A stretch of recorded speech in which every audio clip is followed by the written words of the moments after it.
बिस्मिल्लाहिर्रहमानिर्रहीम, अस्सलाम वालेकुम व्यूवर्स। आज की इस वीडियो में मैं आप लोगों के साथ बात करूंगा बिटकॉइन के बारे में कि बिटकॉइन क्या है, उसका कॉन्सेप्ट क्या है, कब शुरू हुआ, कैसे ख़रीदा जा सकता है और इसके फ़ायदे और नुकसान क्या हैं। तो इन सब चीज़ों की डिटेल जानने के लिए देखते रहिए मेरी इस वीडियो को।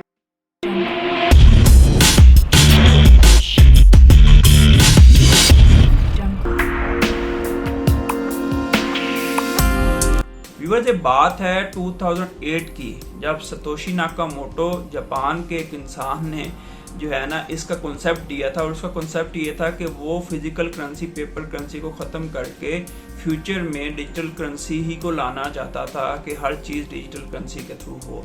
2008 में उसने ये कॉन्सेप्ट दिया था। 2009 में बिटकॉइन लॉन्च हुआ। बिटकॉइन का बेसिक जो पर्पस था वो ये था कि ये किसी भी गवर्नमेंट, किसी भी बैंक की डिपेंडेंसी से आज़ाद करना चाहते थे कि इस पे कोई भी बैंक, जैसे पाकिस्तान में जो स्टेट बैंक ऑफ पाकिस्तान है वो रुपये को होल्ड करता है, इसी तरीके से दूसरे बैंक्स होते हैं। लेकिन बिटकॉइन का मकसद ये था कि इसको हर बैंक, हर गवर्नमेंट से आज़ाद किया जा सके। और दूसरी बात ये थी कि बिटकॉइन का जो फ्यूचर था, यानी जो करेंसी का फ्यूचर था, वो सारा डिजिटलाइज होता जा रहा था। तो उस चीज़ को देखते हुए ये कॉन्सेप्ट लाया गया था कि करेंसी को डिजिटलाइज किया जाए। अब बिटकॉइन खरीदते कैसे हैं व्यूअर्स? बिटकॉइन खरीदा जाता है वैलेट, डिजिटल वैलेट के थ्रू। डिफरेंट वेबसाइट्स या डिफरेंट एप्लीकेशंस बनी हुई हैं जो आपको बिटकॉइन वैलेट प्रोवाइड करते हैं। वहाँ पर जाकर अपना वैलेट क्रिएट करना होता है, वो आपको एक एड्रेस देते हैं, वहाँ पे आप बिटकॉइन खरीद सकते हैं। अब बिटकॉइन खरीद कैसे सकते हैं? बिटकॉइन खरीदने के 3 इजी तरीके होते हैं। एक तो आप करेंसी के थ्रू खरीद सकते हैं कि आप करेंसी ट्रांसफ़र करें, उसके अगेंस्ट आप बिटकॉइन ले लें। दूसरी चीज़ ये कि आप सर्विसेज के थ्रू भी खरीद सकते हैं कि आपको सर्विसेज प्रोवाइड करें, उसके अगेंस्ट आपको बिटकॉइन दे दें। तीसरी चीज़ ये है कि आप माइनिंग के थ्रू बिटकॉइन ले सकते हैं, जिसके लिए आपको हाई कंप्यूटर चाहिए होता है। अब माइनिंग क्या होता है? माइनिंग ये चीज़ होती है कि जो बिटकॉइन जो लोग खरीदते हैं उनके एड्रेस जो उनको मिलता है उसको वेरीफाई किया जाता है। जो लोग इस चीज़ को वेरीफाई करते हैं उसको बिटकॉइन की तरफ से थोड़ा सा प्रॉफिट मिलता है, जिसको बिटकॉइन माइनिंग कहा जाता है। अब इस तरीके से लोग बहुत ज़्यादा पैसे जनरेट कर रहे हैं। अभी 2009 में जिस बिटकॉइन की वर्थ थी 0 और 2021 में इस टाइम पे पाकिस्तानी रुपीज़ में उसकी वर्थ है 79,30,000 रुपीज़।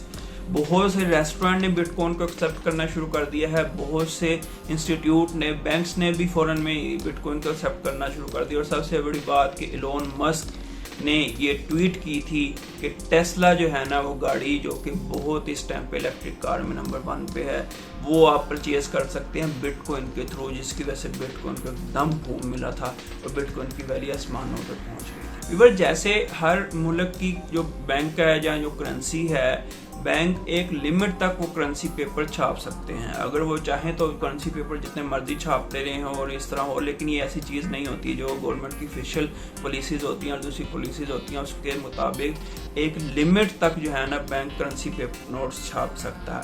इसी तरह बिटकॉइन की भी एक लिमिट है माइनिंग की। जैसे कि मैंने आपको बात की कि माइनिंग कैसे करते हैं, उसमें भी ये नहीं है कि बिटकॉइन बस बनाई जा रहे हैं। बिटकॉइन की 21 मिलियन की लिमिट जो है ना वो है, और अब तक 13 मिलियन बिटकॉइन माइन हो चुके हैं। बाकी के 8 मिलियन बिटकॉइन माइन होना रहते हैं।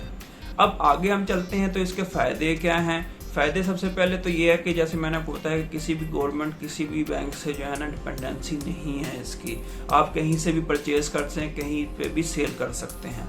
विदिन 10 मिनट्स जो है ना आपका बिटकॉइन परचेज हो जाता है, बिटकॉइन आपका सेल हो जाता है। दूसरी चीज़ ये है कि जब आप अपने कंट्री से फॉरेन कंट्रीज़ में पैसे भेजते हैं तो उसमें अच्छी खासी आपकी जो है ना फ़ीस काउंट होती है और बहुत लंबा चौड़ा प्रोसीजर होता है। बिटकॉइन में आप विदिन 10 मिनट से एक इंसान जो है ना दूसरे फॉरेन कंट्रीज़ में किसी को भी पैसे भेज सकते हैं, उसकी बहुत ही लो फीस होती है। और तीसरी चीज़ ये है कि जैसे आप करेंसी को या दूसरी चीज़ों को आप जो है ना वो ट्रांसफ़र करते हैं तो उसमें आपका रिकॉर्ड भी रखा जाता है, जिसमें बाद में मसले मसाइल भी हो सकते हैं। बिटकॉइन का सबसे बड़ा फ़ायदा ये कि इसका रिकॉर्ड कोई नहीं होता, ठीक है। और जो है ना ये इसका फ़ायदा भी आप ले सकते हैं, इसका लॉस भी ले सकते हैं, लेकिन ये चीज़ ज़रूर है कि ये ईजीली जो है ना ट्रांसफरेबल होता है।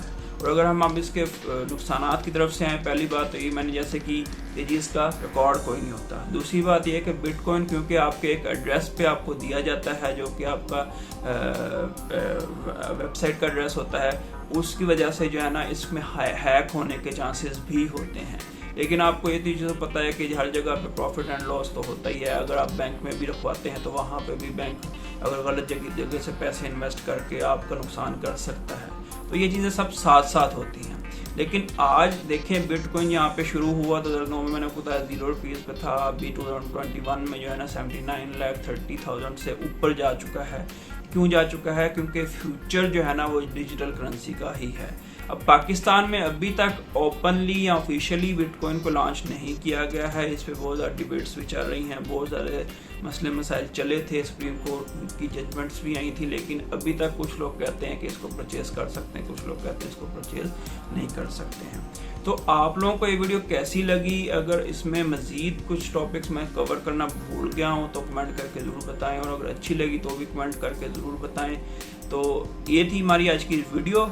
मिलेंगे इंशाल्लाह ताला आपके साथ नेक्स्ट वीडियो में। तब तक अल्लाह ताला आप सबका हामी और नासिर। अल्लाह हाफिज़।